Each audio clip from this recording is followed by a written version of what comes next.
Chapter 3. And he entered again into the synagogue, and there was a man there which had a withered hand. And they watched him whether he would heal him on the Sabbath day, that they might accuse him. And he saith unto the man which had the withered hand, Stand forth. And he saith unto them, Is it lawful to do good on the Sabbath days, or to do evil, to save life, or to kill? But they held their peace. And when he had looked round about on them with anger, being grieved for the hardness of their hearts, he saith unto the man, Stretch forth thine hand. And he stretched it out, and his hand was restored, whole as the other. And the Pharisees went forth, and straightway took counsel with the Herodians against him, how they might destroy him.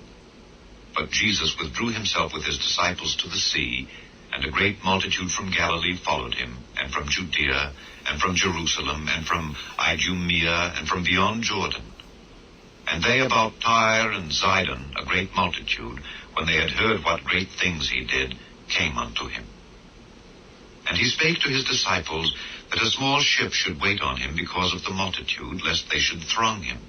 For he had healed many, insomuch that they pressed upon him for to touch him, as many as had plagues. And unclean spirits, when they saw him, fell down before him, and cried, saying, Thou art the Son of God. And he straitly charged them that they should not make him known. And he goeth up into a mountain, and calleth unto him whom he would. And they came unto him.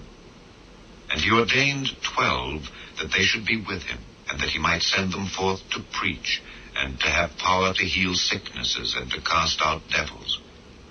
And Simon he surnamed Peter, and James the son of Zebedee, and John the brother of James, and he surnamed them Boanerges, which is the sons of thunder, and Andrew and Philip, and Bartholomew, and Matthew, and Thomas, and James the son of Alphaeus, and Thaddeus, and Simon the Canaanite, and Judas Iscariot, which also betrayed him.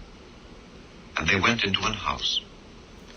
And the multitude cometh together again, so that they could not so much as eat bread.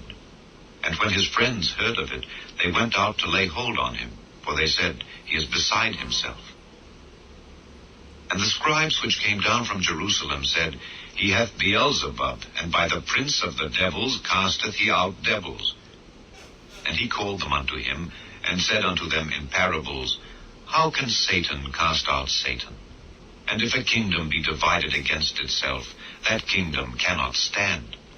And if a house be divided against itself, that house cannot stand. And if Satan rise up against himself and be divided, he cannot stand, but hath an end. No man can enter into a strong man's house and spoil his goods, except he will first bind the strong man, and then he will spoil his house. Verily I say unto you, all sins shall be forgiven unto the sons of men, and blasphemies wherewithsoever they shall blaspheme.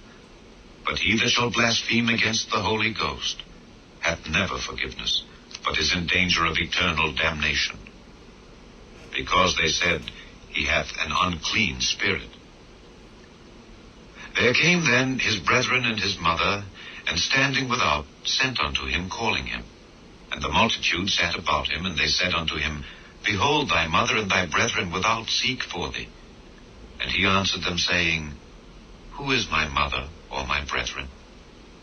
And he looked round about on them which sat about him, and said, Behold, my mother and my brethren.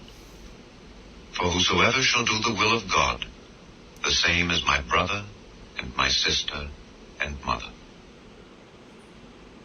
Chapter 4. And he began again to teach